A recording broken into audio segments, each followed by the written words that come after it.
Well, WION's Health Pulse Summit occurred today and Union Minister Jitendra Singh spoke at length about the healthcare system of India.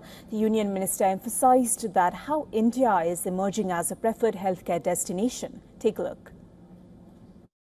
And today, the same country, the same nation, the same society, which was not taken seriously for its therapeutic healthcare practices, is today being hailed as a global leader in preventive healthcare. Mind you, not curative. Bimari na ho uske liye, we are now leading the world. We were the first to come out with the DNA vaccine in COVID and then also offer it to 30 other countries. Now we have HPV vaccine, which is known to be effective in cervical cancers, more so common among females, and likewise.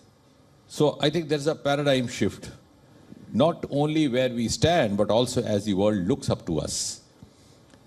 Now gone are the days when you had you would recall the old timers that once upon a time, about 30 years back or 35 years, a place like Houston became very famous in India because any VIP had a heart attack, he would go to Houston for a bypass surgery. So no longer so.